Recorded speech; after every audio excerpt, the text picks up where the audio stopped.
Atenção aposentado, pensionista e até o beneficiário do BPC Loas, uma nova informação acaba de sair sobre a suspensão e as irregularidades nos empréstimos consignados. Já está aparecendo aqui na tela para você, o presidente do INSS, o Gilberto Waller Jr., acaba de dar uma entrevista exclusiva no programa Sala de Imprensa do SBT, falando sobre todas as irregularidades dos empréstimos consignados. Nesse vídeo aqui, você vai conferir na íntegra tudo o que o presidente do INSS falou para você que tem empréstimo consignado, as mudanças que vão acontecer agora no ano de 2026 e o mais importante de tudo, vai ter ou não vai ter a suspensão por 180 dias das parcelas dos empréstimos consignados. Todas essas informações você vai acompanhar aqui no boletim informativo de hoje com a entrevista exclusiva do Gilberto Waller Jr. Eu vou deixar ela completa aqui no vídeo, tá? Antes disso, eu quero pedir rapidamente para que você aposentado já se inscreva no canal e ative o sininho das notificações. Fazendo isso, sempre que sair vídeo novo aqui no canal, você vai receber aí no seu celular. Esse é o canal que mais cresce no Brasil quando o assunto é informações sobre INSS e direitos previdenciários. Então, não perca tempo, se inscreva agora para estar sempre muito bem informado e todos os dias receber as principais notícias, tá? Outro adendo que eu faço bem rápido aqui, antes da gente acompanhar essa entrevista do Gilberto Waller, o presidente do INSS. Compartilhe esse vídeo com quem é aposentado, pensionista e que também recebe benefício do INSS e tem empréstimo consignado contratado. Eu tenho certeza que muitos de vocês conhecem alguém que está pagando parcelas de empréstimo e essa pessoa precisa assistir esse vídeo. Então, vamos ajudar os beneficiários aqui do Brasil e compartilhar essas informações. Eu conto com o seu apoio, conto com a sua ajuda, beleza? Deixa aqui nos comentários a sua opinião sobre o que for falado. Eu vou ler todos os comentários e responder todo mundo também. Então, já participa e comenta agora mesmo. Agora presta muita atenção, porque eu vou deixar na íntegra para você aposentado a entrevista completa do Gilberto Waller Jr., presidente do INSS, falando sobre as mudanças nas aposentadorias e pensões em 2026 e irregularidades nos empréstimos consignados e tudo aquilo que você aposentado deve saber sobre a suspensão das parcelas por 180 dias. Muita atenção, na tela com você, Gilberto Waller Jr., no programa Sala de Imprensa do SBT.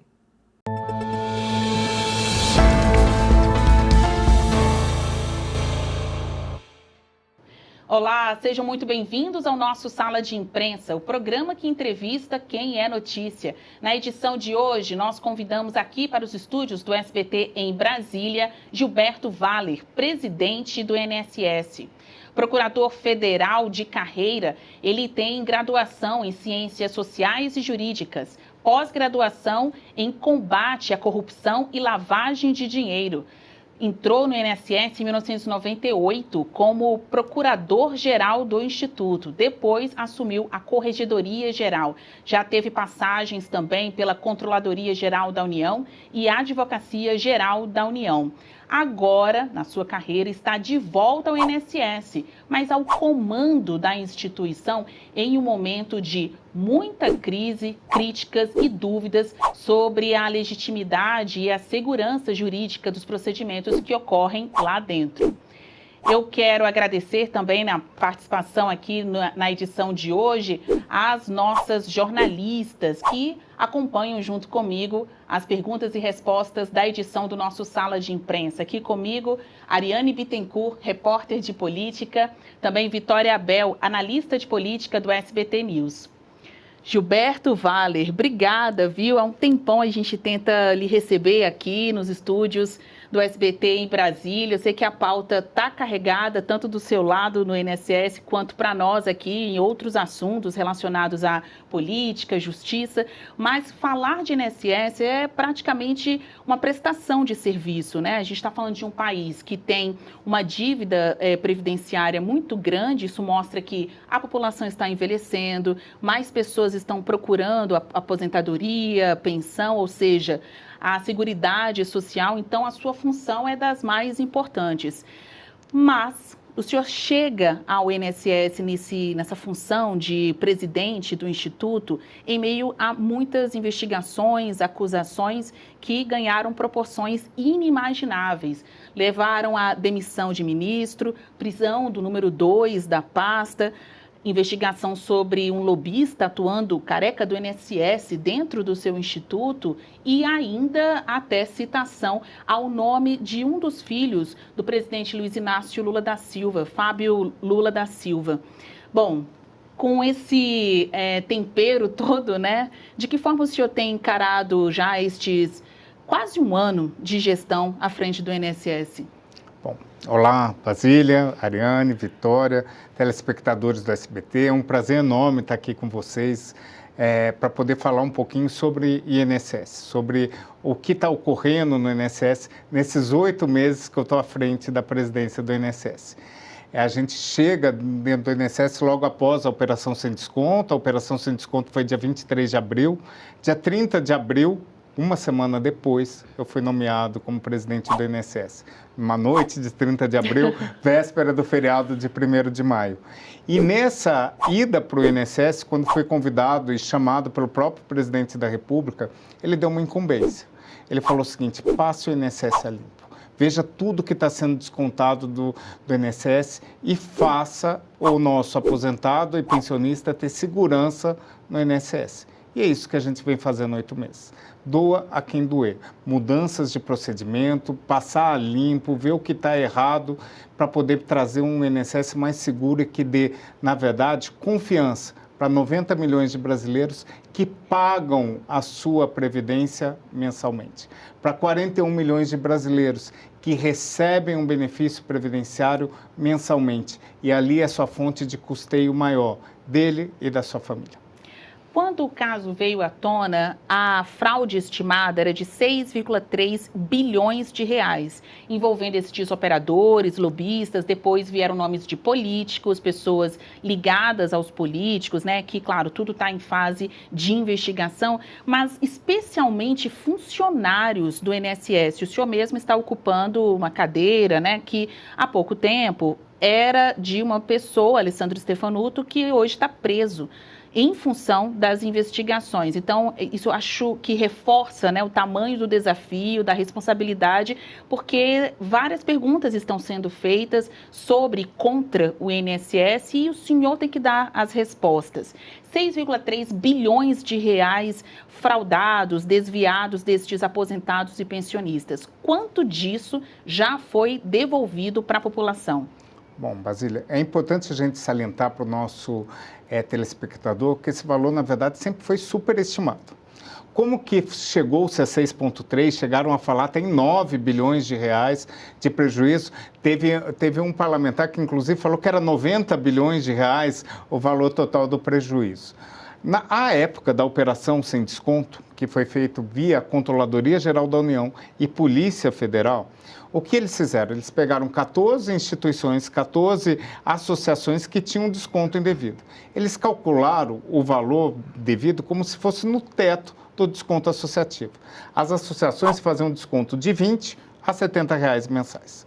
Fizeram um cálculo dos 70, como se todas as instituições e todos os descontos fossem devidos de 70 reais por mês e multiplicaram chegando a 6,3 bi. Logo quando a gente chegou, a gente tinha essa informação e a gente foi estudar o que aconteceu. As grandes fraudes ou a fraude daquelas instituições que eram de fantasma, que pagavam propina, que não existia como associação, essa associação ela tinha sido criada há pouco tempo e o valor da sua contribuição era R$20 ao mês e não 70. R$20 ao mês vezes 12 meses. Você já tem um valor bem menor multiplicado por 5 do que aquela estimado 6,3. O que a gente sempre estimou, e isso está claro na medida provisória que o governo encaminha ao Congresso Nacional abrindo um crédito suplementar para pagar os descontos associativos, a nossa estimativa é que o total da fraude em desconto associativo seja de 3,5 bi.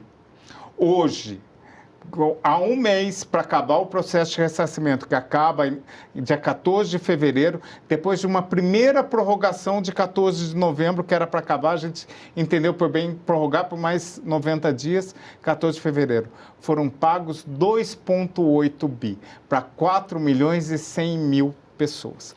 É o maior acordo administrativo homologado na Justiça da história, em que a administração pública vai ao Supremo Tribunal Federal, apoiado por parceiros como o Ministério Público Federal, Defensoria Pública, OAB, verificando a necessidade de ressarcir o nosso aposentado e pensionista e propõe: eu quero pagar sem desconto, sem deságio nenhum, quero pagar tudo que é devido, corrigido integralmente administrativamente.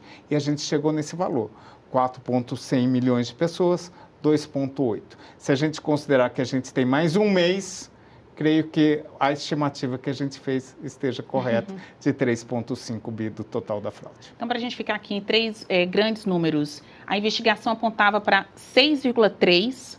O senhor está dizendo que, de acordo com os dados oficiais, quem se queixou, quem vai ter o seu dinheiro restituído, na verdade, seriam 3,5 bilhões de reais e até agora 2,7? 2,8 bi já foram pagos, já estão na mão dos nossos aposentados e pensionistas. Ou seja, eles já começaram o processo que a gente começou 14 de maio, menos de um mês após a operação sem desconto, 14 dias após a minha chegada. A gente abriu o processo de ressarcimento em julho, ou seja, 3 meses após a operação sem desconto, a gente começou a ressarcir os nossos aposentados e pensionistas administrativamente. 6,2 milhões de pessoas reclamaram, 4,100 já receberam. Perfeito. Ariane? Obrigada, Basília. Boa noite a você, a Vitória, ao presidente, a quem está nos acompanhando também. Presidente, desde que houve essa operação sem desconto, a primeira etapa na reta inicial ainda do ano passado, a gente viu várias pessoas entrando no alvo, justamente da Polícia Federal, das investigações. E houve, obviamente, um abalo muito grande na confiança da população na Previdência Social, no governo como um todo também, diante do que foi ali revelado.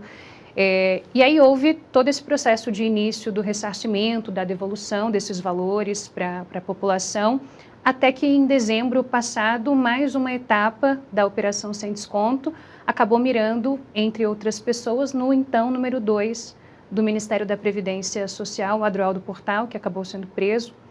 E aí o senhor chegou a dizer até que lamentava que, mais uma vez, o INSS voltasse para as páginas policiais. O senhor acha que agora o INSS está pronto para sair das páginas policiais? E o que está sendo feito, o que pode ser feito para que as pessoas voltem a confiar na Previdência? Bom, o sonho de todo previdenciário que trabalha no INSS e trabalha diuturnamente, muitas vezes sábado e domingo, com todas as dificuldades, atendendo gente que precisa, é que ele seja reconhecido como uma instância de transmissão de dinheiro, de garantir o benefício previdenciário assistencial daquelas pessoas que precisam. É isso o nosso sonho, é que a gente esteja em outra página de reconhecimento pela nossa atividade de importância social para o nosso país. Nós somos a maior seguradora do mundo, nós somos, na verdade, o maior transmissor de riquezas. Nós passamos 1 trilhão e 200 bi ano para aposentados e pensionistas. Na verdade, se você for verificar quanto ao orçamento, pede para os Estados Unidos, do México, do Brasil, já é o próximo.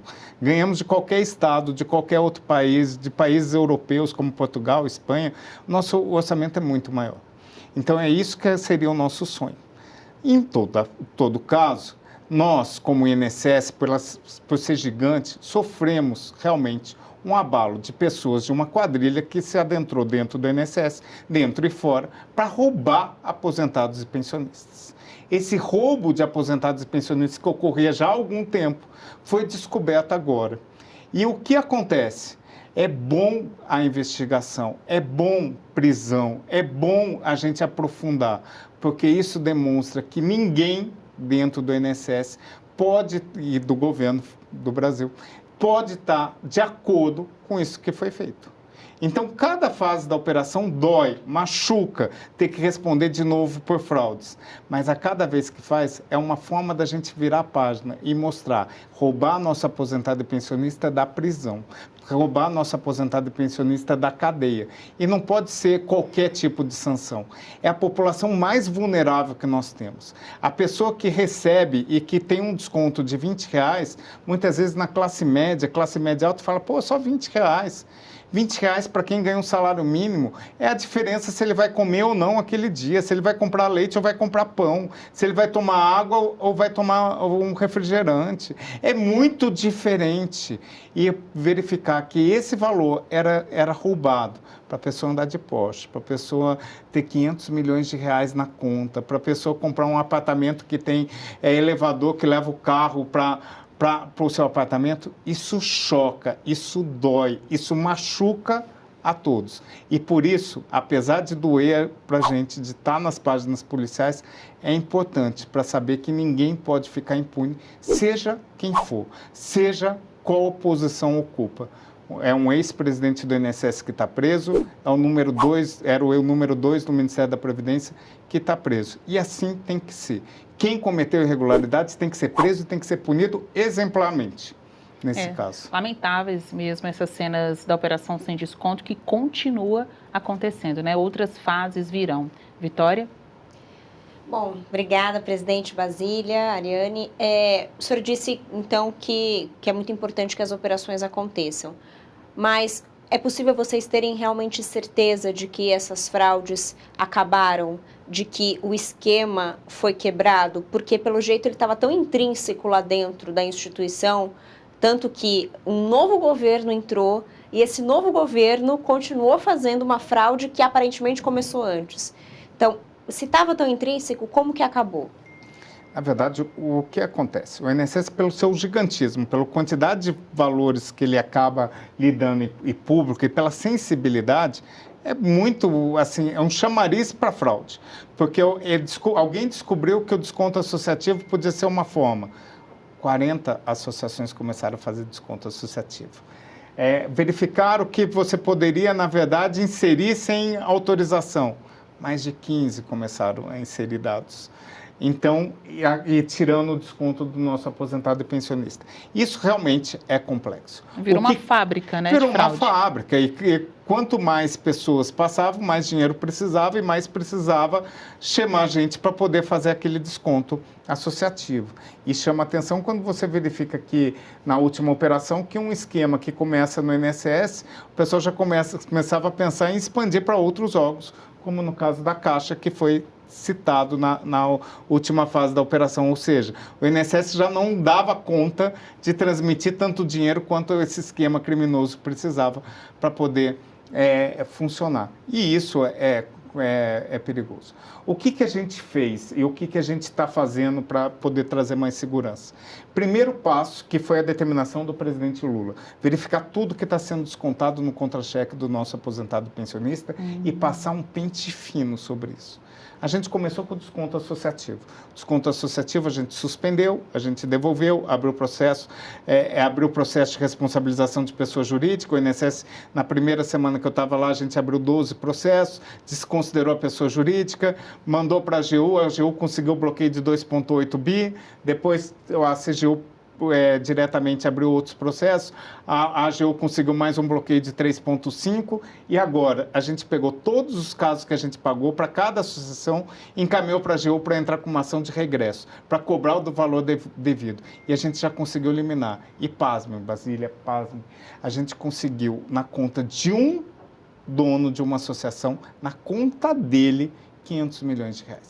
Tinha R$500 milhões numa conta. Isso é um absurdo. Isso é para verificar o tamanho do esquema.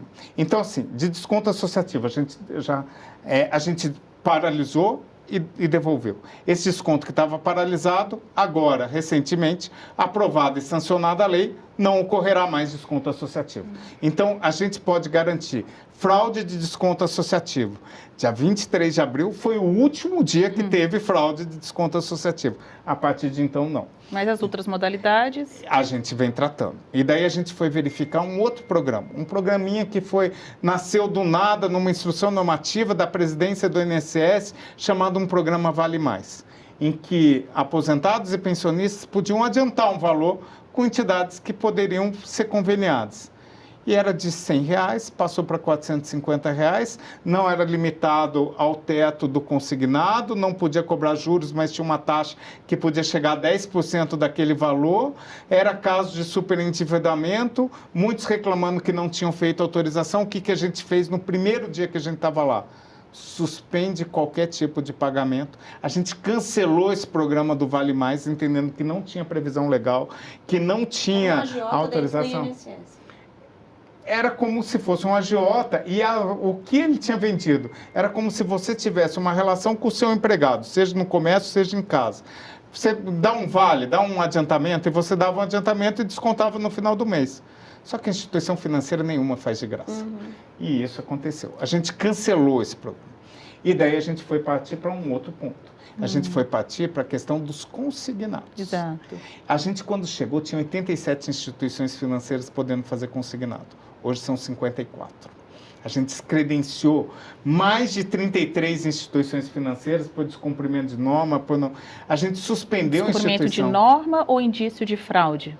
Por indício de irregularidades. Não posso dizer totalmente fraude, porque tem de tudo. Tem de não subcontrato, tem de empréstimo para moto, tem acima de 1,6, vários tipos de irregularidades, não configuração de biometria. A gente mudou as regras do consignado e isso trouxe no começo, logo em maio, quando a gente chegou, um problema, porque para o nosso aposentado pensionista, que ele estava acostumado a fazer consignado e era aberto, e hoje só com biometria, para poder ter a segurança de que ele está fazendo consignado. A gente encontrou o INSS podendo fazer um consignado para menor de idade, 750 mil menores de idade com consignado. Você vai olhar no direito brasileiro ou na questão de crédito, nenhum menor tem linha de crédito em lugar nenhum. Você quer financiar um imóvel. É muito bom esse imóvel para ele comprar. Ele não consegue uma linha de financiamento de imóvel. Mas no INSS tinha 750 mil menores que já nasciam com uma dívida de 96 meses. Que o pai e mãe, representantes, pegavam esse dinheiro e saíam. A gente fechou. A gente está fazendo um pente fino em cada instituição com consignado. A gente fez acordos com um banco agora, que o banco teve que devolver dinheiro para o nosso aposentado. O Banco BMG devolveu 7 milhões de reais, o PicPay devolveu R$1 milhão na conta para o nosso aposentado. E todos mudando a forma. Uma coisa gravíssima que a gente tinha, que era a venda casada, o seguro prestamista. Seguro prestamista, para o nosso telespectador entender o que é. Você faz uma linha de crédito e alguém fala, olha, não deixa sua dívida para o seu filho, para o seu parente, se você falecer. E o nosso aposentado é pensionista para conseguir uma taxa menor, ou falando, não vou deixar para minha esposa. Contrata esse seguro prestamista. Muitas vezes chegava a 40% do valor do crédito, sabendo que, por regra, ele só deixa a dívida se ele deixar patrimônio. A maioria não tem patrimônio, ganha um salário mínimo. E ele era enganado pelo banco. E isso a gente vem conversando com todas as instituições financeiras. O nosso aposentado e pensionista não pode ser tratado como vítima, como uma presa. Ele tem que ser tratado como alguém que tem que ser cuidado, porque ele é hiper vulnerável. Você tem que tratar dele como se fosse seu pai, sua mãe, seu avô e sua avó. Você tem que falar para ele, olha, você está pegando muito crédito, essa linha de crédito é mais barato. Teve uma presidente de uma instituição financeira que veio falou o seguinte para mim, olha, eu não sou caso de caridade, eu vendo o melhor crédito para mim. E a resposta foi, então a senhora não serve para sentar nessa mesa. Porque a razão da gente estar aqui na mesa é para proteger aposentado e pensionista. E a instituição dela está suspensa e continuará suspensa até mudar procedimentos. Qual instituição? Crefisa. A Leila, no caso. A Crefisa, ela é uma instituição bancária que ganhou a grande parte do leilão. E ela tinha, por prática, ao invés de vender consignado, que é uma taxa de juros menor, empréstimo pessoal. Não tem como você, ao invés de ofertar uma taxa de juros de 1,88, ofertar um juro de 5, sem avisar o nosso aposentado que tem uma outra linha de crédito melhor para ele. Essa senhora que o senhor falou é a Leila Pereira. É uma reunião que a gente teve com a Crefisa. E essa é uma situação. E já mudaram o procedimento. Eles vieram agora fazer uma proposta de acordo, falando, não, a gente vai se moldar a isso que o INSS está querendo. é proteção para o nosso aposentado e pensionista. A razão de ser do INSS está no meio de crédito consignado, de ser esse fomentador de crédito consignado, de ter possibilidade, a única e exclusivamente é trazer um crédito mais barato e seguro para o nosso aposentado e pensionista. Seja por ilegalidade ou irregularidade, é um sistema, como o senhor descreve, que está pronto para tratorar o aposentado e pensionista, e muitos idosos, né, nos seus últimos, talvez, anos de vida, para tirar até a última gota. Existem tantas regras de proteção deste idoso, até mesmo na obtenção de crédito, tem um limite de idade para você não parcelar por muito tempo, para ter a garantia dessas instituições de que elas irão receber o recurso de volta. Mas da forma com que o senhor relata, mesmo pessoas idosas, carentes, com suas complexidades de vida, elas estavam sendo vítimas também, e talvez até por isso estavam sendo vítimas, porque fica mais difícil o monitoramento dos dados. Eu queria que o senhor contasse outros aspectos dessa crise. O senhor já disse aí que parou, pelo menos os descontos ilegais não existem mais. E outras modalidades deste roubo aos aposentados e pensionistas do INSS seguem sendo combatidos pelo senhor. Uma das primeiras entrevistas que o senhor concedeu à frente do INSS, eu vou dizer que foi para mim, e eu fico muito feliz porque é bom a gente estar ali em cima dos assuntos, né, da crise, ouvir as pessoas. Eu tive a oportunidade de ir à sede do INSS aqui em Brasília, ver os funcionários, sentir o clima. Era de dúvida, apreensão, porque o senhor veio como uma pessoa diferente do perfil do qual eles estavam acostumados a geri-los, né? Ainda que quem acompanhou o nosso programa desde o início, o senhor tenha no seu histórico passagem pelo próprio INSS, de onde o senhor foi procurador, corregedor, mas isso lá na década de 90, né, me parece. Para fins atuais, as pessoas que estavam à frente do INSS tinham mais relações políticas. O próprio Alessandro Stefanuto, ele é ligado ao PDT de Carlos Lupe, de Volney Queiroz, atual ministro da Previdência. Mas aí chega um técnico, um cara com uma lista, né, de serviços prestados investigativos no poder público, e eu lembro de ouvir funcionários daquela instituição dizendo: o xerife chegou, o xerife chegou. Conta pra gente como é que foi isso, senhor Gilberto Valer. O senhor chegou lá com esse tom de xerife, com esse ar de investigação, só faltou colocar o broche, né, a estrela, essa estrela investigativa e não partidária no peito. Como foi essa recepção das pessoas? Qual foi as primeiras medidas adotadas pelo senhor? E, por fim, o senhor acha que hoje continua a trabalhar com integrantes da quadrilha do INSS? Bom, vamos lá. A chegada foi surpresa para mim e para os servidores do INSS. E coincidentemente, eu chego num feriado prolongado. Do dia 1º de maio, dia 2 era ponto facultativo, 3 e 4. Eu sou apresentado aos servidores do INSS não por uma conversa, por um vídeo, por uma carta, por um e-mail, que eu não tinha nem acesso aos sistemas. Eu sou apresentado pela imprensa aos nossos servidores do INSS.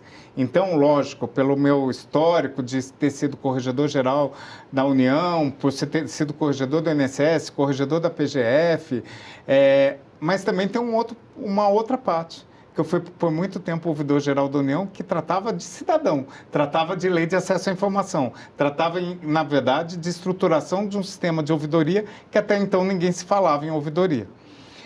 Até 2013, quando eu chego na ouvidoria, ninguém sabia o que era ouvidoria. A lei de acesso à informação era algo que a gente ia perguntar quanto que ganhava o servidor público, quanto que efetivamente tinha de OVNI, se tinha aparecido ou não, registro, que era matar curiosidade. E daí, quando eu saio em 2019, coincidentemente, no próximo debate eleitoral, a questão que mais é discutida, se a gente retrocedeu ou não sobre a lei de acesso à informação. E daí aquilo me enche os olhos de felicidade, porque retrocedeu ou não, a comparação era do período que eu era ouvidor-geral da União, responsável pela lei de acesso à informação em todo o Poder Executivo Federal, e a outra gestão, se aquilo era válido ou não. Ou seja, não era só de combater, mas também de criar cidadania. E é nesse intuito, se você olhar todo o processo de ressarcimento, que foi me dado a incumbência de rapidamente soltar o processo de ressarcimento, A gente teve 3 dias, e eu não tinha equipe, eu não tinha gente, eu não conhecia, para poder pensar um processo de ressarcimento. E ele é todo voltado, se você for olhar, de como requerer, a palavra da pessoa, de não ter que juntar documento, a um procedimento de ouvidoria. Ele, na verdade, é um retrato de um processo que a gente lançou ouvir as pessoas. Que é ouvir a pessoa, dar voz à pessoa sem ela ter que provar nada. A prova em contrário. Cabe à instituição juntar o documento que ele é verdadeiro. E isso muda a lógica e trouxe essa possibilidade de 6.200.000 pessoas em pouco tempo fazer o requerimento sem fila, sem desconforto, sem empurra, sem ter que pagar para ninguém, sem ter maior dificuldade. Foi um processo de ouvidoria que a gente colocou no processo de ressarcimento. Isso era a experiência que eu tinha atrás, do Simplifique, do eOuve, que virou Fala BR, entre outros. Então, nada mais é do que replicar aquilo que você já vivenciou. Esses servidores do INSS, lógico, que me conheceram pela imprensa e no começo não tinha condições de falar com eles, não tinha falar assim, qual o plano para o INSS, como que você vai fazer isso, como que você vai tratar o servidor. Você não acha isso um absurdo também, né? E eu não tinha tempo para isso, porque era de manhã, tarde à noite, tratando de ressarcimento, processo, como quer fazer, de onde tirar o dinheiro, quem quer fazer, quais instituições, dando informações que era necessário para o nosso maior público, que era aposentado e pensionistas, que tinham um descrédito com o INSS. Então, a primeira coisa era recuperar o crédito. E quando a gente recupera o crédito do INSS, não é por mim, não é pela diretoria, é pelos nossos servidores, que todos vestiram a camisa. Todos começaram a trabalhar, inclusive aos finais de semana, com mutirão para poder atender os nossos servidores. Todos, na verdade, ficaram pensando, eu tenho que recuperar esse INSS. E olha, Basília, eu vou dar um testemunho. Em outubro, acabou o dinheiro do nosso programa geral de bônus, que é como se você pagasse uma hora extra para o nosso, segurado, para o nosso servidor, para poder ter uma produtividade maior. Nenhum servidor parou, cruzou os braços. Todos, até a véspera de Natal, fazendo um mutirão sem ganhar um único centavo, vestindo a camisa e falando, eu acredito no INSS, eu vou mudar o INSS. Então, essa imagem de xerife, que eu acho que talvez no começo pode ter sido pelo currículo, ele mudou para ser uma imagem, na verdade, do INSS limpo, o INSS que, na verdade, pensa no cidadão. Pensa como o foco que o INSS é feito de pessoas para pessoas. O INSS tem que ter um único cuidado com o nosso segurado, com o nosso aposentado e pensionista. E doa a quem doer, como eu falei do crédito consignado ou de outro. A razão de ser do INSS é defender o nosso segurado.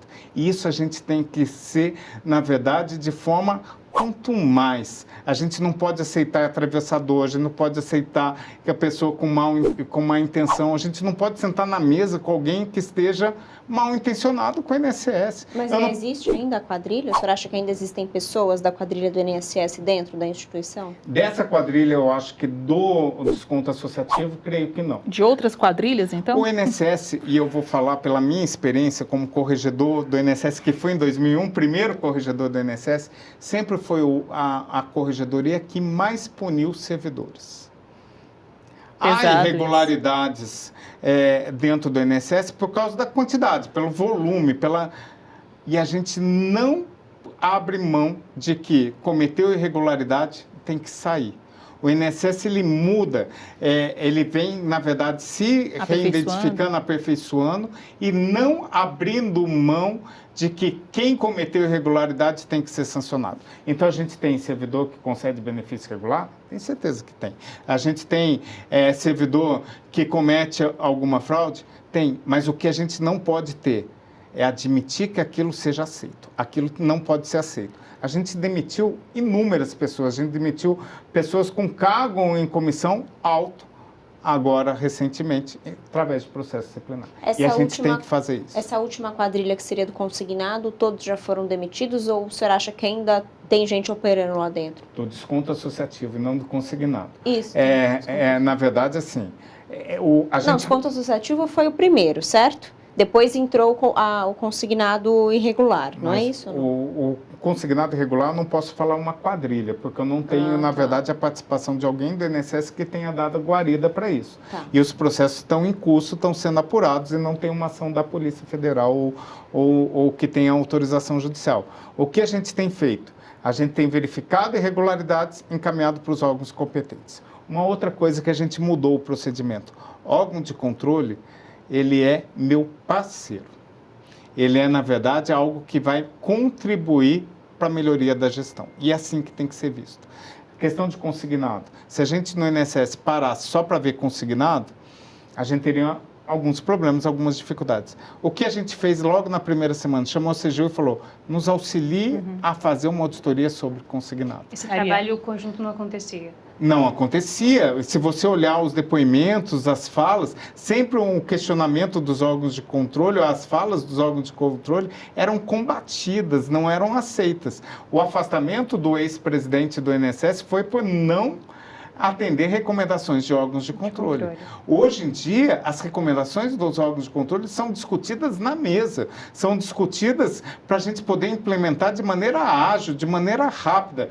TCU, Polícia Federal, CGU, são sempre bem-vindos. E qual a periodicidade, quando você fala, estas discussões são feitas à mesa, INSS e os órgãos de controle, sempre que tem uma nova operação da Polícia Federal, a operação sem desconto, a cada fim de mês, qual a periodicidade que vocês dizer que hoje? Com a Controladoria Geral da União eu converso toda semana para melhorias. A gente tem inúmeros, a questão de desconto associativo, de consignado, de banco pagador, de contratos. A gente conversava sobre seguro defeso, sobre concessão de benefício, sobre vários procedimentos para a gente melhorar o INSS. Mais gente pensando, mais gente discutindo, mais visões externas faz com que a gente evolua. Se todo mundo estiver batendo palma para o que a gente está fazendo, a gente fica estagnado. Sim. O que eu gosto e sempre gostei na minha vida são pessoas que são críticas, que nos auxiliam a crescer. Quando um órgão de controle fala que você está fazendo algo errado, você não pode virar a cara e bater. Você tem que falar, cara, será que eu não estou fazendo mesmo? Para alguém achar que eu estou fazendo algo errado, no mínimo eu não estou sabendo externar adequadamente que eu estou fazendo certo. Presidente, aproveitando esse gancho do senhor das críticas, não é? A gente está aí com a CPMI do INSS em curso, ela deve continuar até o fim de março, se não houver algum tipo de prorrogação.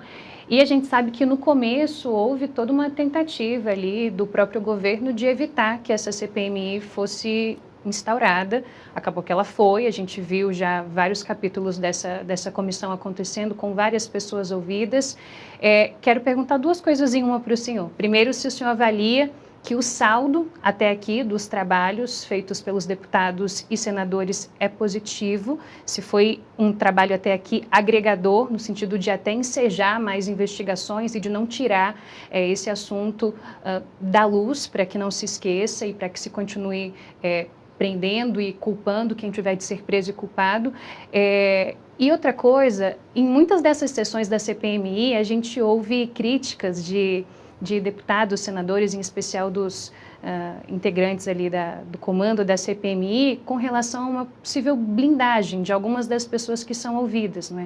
O senhor dizia justamente sobre isso, de não deixar ninguém protegido, mas muitos já chegam lá com habeas corpus e têm o direito de não responderem a nenhuma pergunta, o que acaba esvaziando de alguma forma as discussões, e muitos, especialmente a oposição, acabam culpando o Supremo por essa blindagem. O senhor acha que tem alguma correlação nesse sentido? E a primeira é se o senhor acha que o trabalho até aqui tem agregado de alguma forma. Bom, vamos lá. Primeiro, sobre se agrega.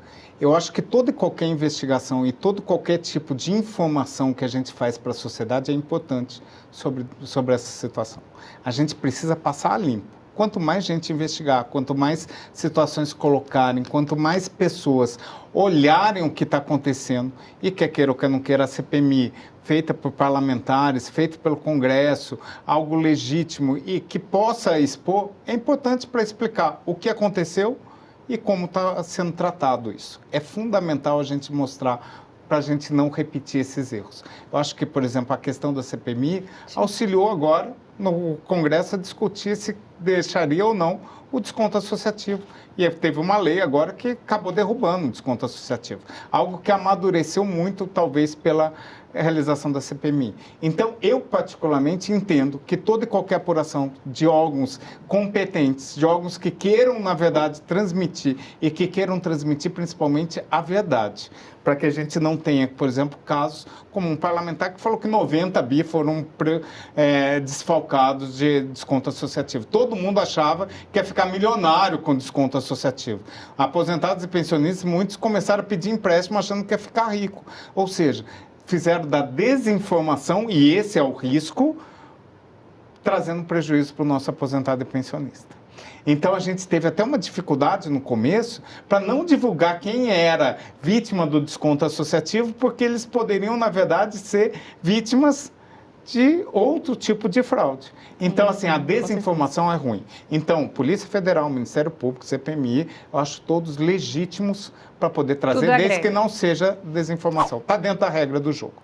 Sobre a blindagem? Quanto à blindagem, efetivamente, eu não sei exatamente qual é a razão, mas pela minha experiência jurídica, entendo que quem é investigado, de alguma forma, ele não pode ser obrigado a falar a verdade, porque é um direito constitucional.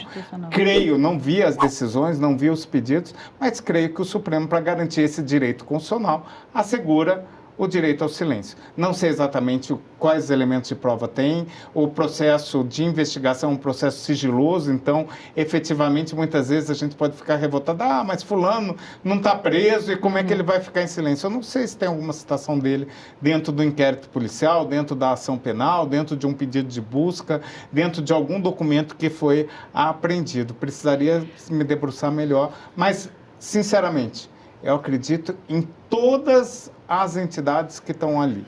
Acredito na CGU, muito, porque fiz parte dela.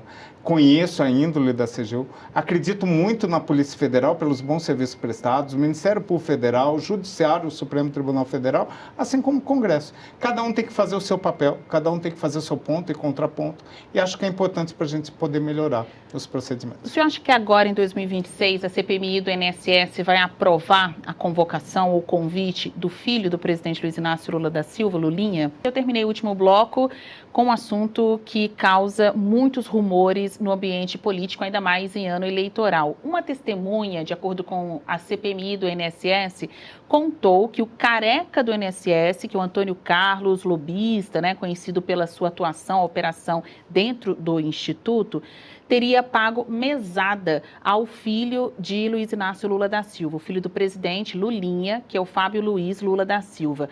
E depois disso, a Polícia Federal foi além nas investigações, em uma outra ponta, descobriu que uma amiga de Lulinha receberia dinheiro para o filho do rapaz. Então, fazendo um cálculo aí, fazendo a soma dessas pontas políticas, muitas pessoas acreditam que há fôlego suficiente para a CPMI do INSS, agora sim, chamar ou convocar o filho do presidente Luiz Inácio Lula da Silva para que ele preste esclarecimentos. Qual a sua avaliação? Presidente do INSS, será que o filho do presidente da República pode ter sido um dos beneficiários deste esquema? Bom, Basília, sendo bem sincero, eu não conheço o que tem dentro da ação policial ou do inquérito policial para saber da relação de A, B ou C dentro do esquema. A gente fica sabendo pelo relato de imprensa. E como o próprio presidente da República já falou, a apuração tem que ir até o fim, doa a quem doer. Se tiver, tenho certeza que ninguém vai passar pano sobre essa situação, toda a apuração vai até o fim e os responsáveis deverão ser responsabilizados. Vitória? Presidente, acabou que a Polícia Federal mostrou uma relação política entre essas fraudes, citando como alvos, por exemplo, o senador Everton Rocha do PDT. Além disso, o ex-presidente do INSS era um indicado do PDT, o Ministério da Previdência é do PDT. Como que o senhor avalia que, de fato, as fraudes têm alguma relação política e se intensificou com a gestão de determinado partido? Bom, de novo também, não conheço o que está dentro do processo, só pelo que é relatado na imprensa e pelos alvos de busca e apreensão, prisão, entre outros. O que a gente verifica na questão política? parlamentares foram objetos de busca e apreensão, mas não só de um partido. A gente teve também um outro deputado de um outro partido, se não me falha, de um outro partido em Minas Gerais, outro no Maranhão. Então, na verdade, aparentemente, a apuração ou a investigação é feita contra quem deu causa àquilo, independentemente de partido, independentemente de ser de direita, de esquerda, governo ou não. Independência na apuração, que é fundamental para isso. Na última operação, o senador citado ele foi alvo de busca e apreensão, mas na fase anterior, um deputado de outro partido, ou 2 deputados, um de Minas e um do Maranhão, que não eram desse partido, também foram alvos de busca e apreensão. O que foi encontrado, como foi achado, qual o tipo de responsabilização, só a polícia, CGU, Ministério Público e Supremo vão poder falar. E os descontos associativos, o esquema de fato, começou quando? O esquema que a gente verificou, o que já foi apurado, o que já foi consolidado, e até mesmo por verificar as pessoas que estão presas com mandado de busca, entre outros, inicia em 2019, possibilitando a entrada de instituições fraudulentas, instituições fantasmas para esse esquema, e ele perdura até 23 de abril de agora. Antes da pergunta da Ariane, uma dúvida que surgiu aqui, acho que no tom até de curiosidade para o nosso espectador. O senhor está falando muito de política, né? E o INSS, ainda que movido pela pauta negativa, nunca esteve tão exposto para o público, até os não segurados, por causa da farsa na instituição. Mas tem muita gente falando de INSS nas redes sociais, procurando telefone, enfim. O senhor tem aspirações políticas? O senhor que é de cargo técnico, tem vontade de sair nas urnas? Nenhuma, Basília. Eu, na verdade, não sou e nunca fui filiado a partido político algum. Não acho que é essa a minha missão. Minha missão como técnico é gerir a coisa pública dentro do executivo com cargo técnico. Eu tenho verdadeira assim, atração por desafios, movimentado por desafios, mas não tenho nenhuma ambição política para ser um desafio político. Não sei se seria um bom parlamentar, um bom governante. Eu gosto daquilo que eu faço como gestor na administração pública. Muito bem. Presidente, queria ouvi-lo sobre algo que vocês anunciaram recentemente, mudando um pouco de assunto, saindo especificamente da questão das fraudes no INSS, porque o Instituto anunciou a criação de uma coordenação de cobrança de cartórios. A gente sabe que fechar as contas é sempre algo que faz a cabeça de alguma forma esquentar. No caso da Previdência Social e do INSS não é diferente.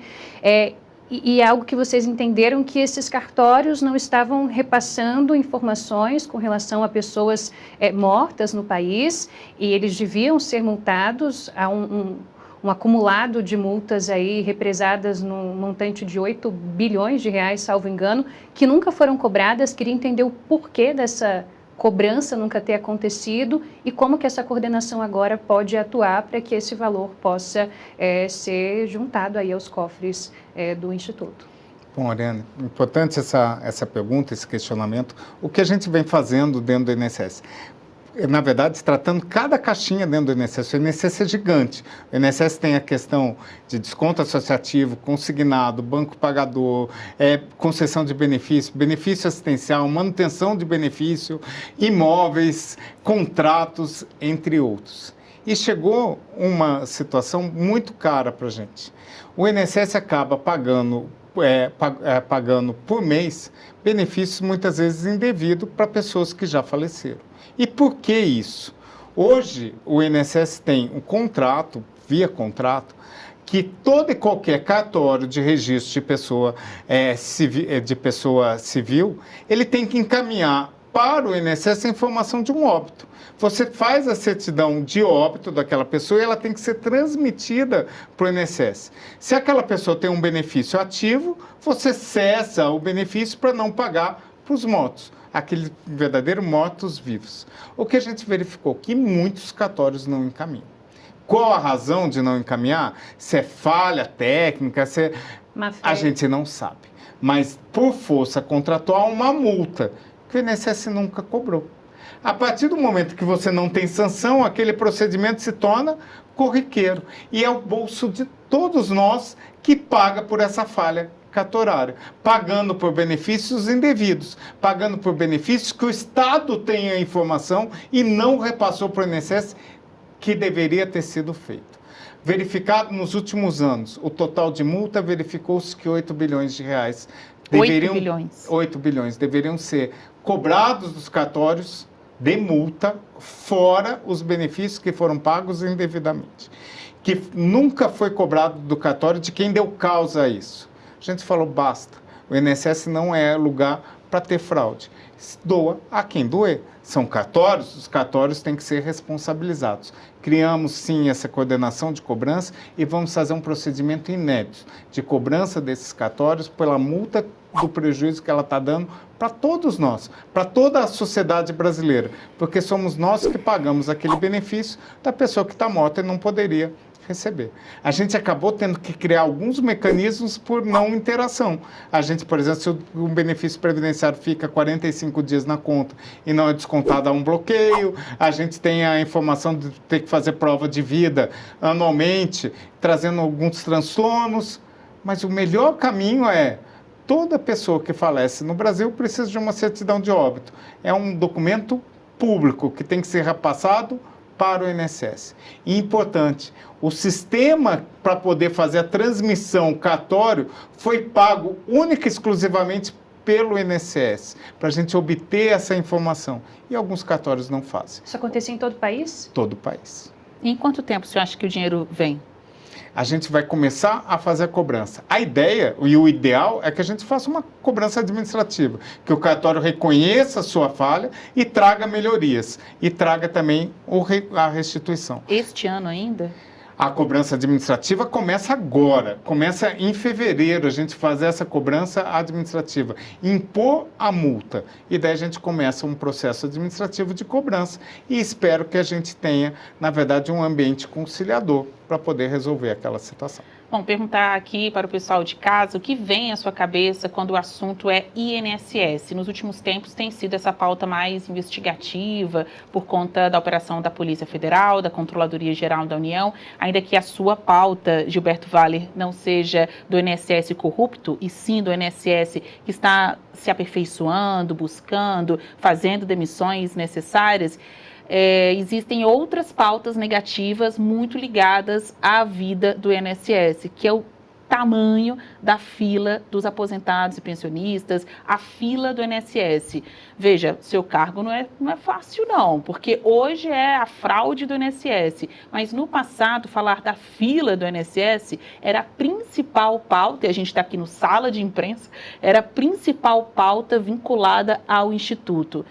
Em que proporção está esta fila atualmente? Porque vocês estão tão focados na pauta investigativa que a gente pergunta, é claro, como é que ficam os outros assuntos do INSS, dos segurados, pensionistas no país? Mas ele, na verdade, o INSS é um mundo. Como eu falei, é o maior orçamento de 1,2 trilhão, é a maior imobiliária do Brasil, com mais de 5 mil imóveis por todo o Brasil. Ele, na verdade, são os maiores contratos do Brasil, como a Central 135, e a gente é a maior fonte de empréstimo no Brasil, que é o consignado de aposentado e pensionista, é a maior folha de pagamento a ser feita, por isso o Banco Pagador, ele é gigante. E como gigante, tem desafios gigantes. Isso que traz a beleza de ser do INSS. E nesse assunto até, a gente precisa mudar um pouquinho a palavra, do e no. A fraude do INSS não é a fraude no INSS.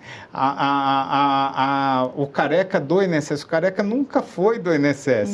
Então, assim, a farra do INSS não é do INSS, é no INSS. O INSS é vítima. Lógico que teve servidores ali dentro que cometeram, mas o INSS é vítima. O INSS não é representado por essas pessoas. Ele não tem como cartão de visita essas pessoas. Vou explicar. Nós somos 18 mil servidores que estamos ali para poder trazer benefício previdenciário. A fila é do INSS. Diria que parcialmente. E aí que vem essa grande questão. O INSS, quando chega o dia 30 de abril, a gente está com uma fila de 2.734.000. E dados esses que, não sei por que, pararam de ser publicados no ano anterior. Por quê? Não sei o porquê. A transparência que era publicada mensalmente, que mostrava esse crescente de fila, tinha parado. A gente falou, não, transparência a gente não tem como não entregar. Não, mas quem faz o dado e divulga o o dado... INSS e o próprio INSS parou de divulgar esse dado? Parou de divulgar no seu portal. Não, então a gente vai ter que reclamar com o presidente do INSS. O anterior. E a gente resolve a divulgar fila mês a mês. E a gente divulgou que era 2.700.000, ela cai para 2.400.000 e ela volta agora a 2.800. Um patamar histórico, negativamente histórico, mas a gente tem uma explicação do porquê desses 2.800. Não é porque ninguém está trabalhando. A gente nunca concedeu tanto benefício. A gente está com tempo médio de concessão que é recorde. É o melhor da história, que são 35 dias de média de tempo de contribuição. Mas a fila cresceu mesmo. A gente, quando chega e verifica, em janeiro tinha 1 milhão de pedidos, até abril 1.050.000, 1.100.000. A partir de junho, julho, quando o nome INSS começa a circular na mídia, as pessoas começam a procurar o meu INSS, a questão de ferramenta, de inteligência, de redes sociais começa a aparecer nele toda hora. Olha, se você tem tal doença, você tem benefício previdenciário, consulta... Sim. E isso acaba induzindo... Despertou interesse. Deixa eu pedir minha aposentadoria antes que o INSS acabe. Deixa eu ver se eu não consigo um benefício, eu não sabia que tinha direito, eu não sabia isso. Deixa eu ver o benefício do meu pai, fala, nossa, ele tem direito, olha, por que é isso? Peço uma revisão e a partir de julho a gente começa o recorde de pedidos com 1.300.000 pedidos mês, crescendo 30% daquilo que era pedido até então. Ou seja, 30% de aumento de demanda. A gente aumenta a nossa produtividade em mais de 10%. Só que aumentou a demanda. E o que acontece? A gente teve um problema nesse período, ou 2 problemas. A gente teve uma mudança feita por uma interpretação do Supremo Tribunal Federal sobre a renda do benefício de prestação continuada. E para isso a gente teve que pedir uma alteração no sistema para o benefício de prestação continuada, o benefício assistencial, o BPC. 600.000 casos ficaram parados de julho até dezembro. Só entrava requerimento e não podia sair porque o sistema não estava pronto. O nosso servidor analisava, o médico perito analisava, o assistente social analisava, mas ele não tinha saída. Ele só acumulava. Agora, o meu compromisso em janeiro é que a gente, nesses casos dos 600.000, no mínimo 200.000 a gente já resolva, trazendo esse número de 2.800 para aquilo que era menor do que abril. Ou seja, esse 2.800 ele é fictício na questão do BPC, porque a gente não teve como dar vazão ao benefício de prestação continuada. É possível zerar a fila, presidente? Já comento. Os outros 60% da nossa fila de 2.800 são benefícios, na verdade, por doença incapacitante temporária. É aquele que o nosso empregado, aquele que a pessoa tem um emprego e acabou de ficar cometido por uma doença. 60% estão esperando uma perícia médica, que não é do INSS, é do Ministério da Previdência, que é responsável pela perícia médica dos nossos segurados. E daí o que acontece? Não é porque não é do INSS que nós não temos responsabilidade. Temos que tratar, fazer um plano de ação, melhorar a qualidade para que os médicos atendam, atuar nisso. E o Ministério da Previdência, no final do ano, em outubro e novembro, deu posse para 500 novos médicos peritos para poder dar vazão. E, ao mesmo tempo, o INSS abriu suas agências quase todo final de semana para fazer mutirão, quase toda semana fazendo contraturno, para a gente dar vazão a essa análise. Então, a fila do INSS não é só do INSS, mas é um problema que a gente tem que fazer. E a gente vem trabalhando. A gente vai conseguir zerar a fila? Depende do que você entende como fila. Zerar a número de 2.800 para 0? Provavelmente não. Porque a gente tem uma entrada de 1.300.000. O nosso plano nunca é zerar entrada, porque todo dia tem entrada de benefício, a gente nunca consegue zerar. É a gente trabalhar com um tempo legal para aquilo que está entrando de 1.300.000 novos benefícios, que eles sejam concedidos dentro de 45 dias. Essa é a meta que a gente tem. E para isso a gente está fazendo uma mudança, a gente criou um comitê de fila, a gente soltou, e agora é praxe, de que a fila para trabalhar no mutirão, para trabalhar no PGB, que é aquele do bônus da tarefa extra, ele não vai ser mais feito por estado, mas é uma fila nacional, que a pessoa do Sul vai poder puxar o processo do Nordeste, a pessoa de São Paulo vai poder trabalhar no processo do Acre. Então, onde tiver mais vazio, você consegue absorver de Exato, outro lugar. porque a gente tem tempos muito diferentes. A gente não tem fila, por exemplo, na região sul. A gente não tem fila em São Paulo. Mas a gente tem uma fila de 188 dias na região Nordeste, onde o benefício de prestação continuada e o benefício de incapacidade é mais buscado e procurado, e onde a gente tem menos estrutura.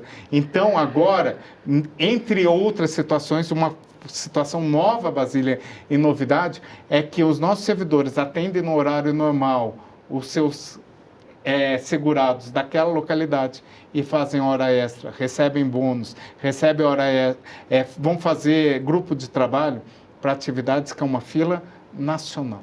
A gente vai tratar de forma diferente, tratar conforme o tempo, para diminuir o tempo de todo o Brasil. Eu não posso falar que o INSS do Paraná é ótimo e o INSS da Bahia é horrível. É o INSS. O INSS ele tem que ser ótimo no Brasil todo. Olha, e diante dessa hiperexposição do INSS por pautas negativas, mas também positivas, como as trazidas pelo senhor aqui, é que Gilberto Valler, presidente do INSS, foi o convidado desta edição do nosso Sala de Imprensa.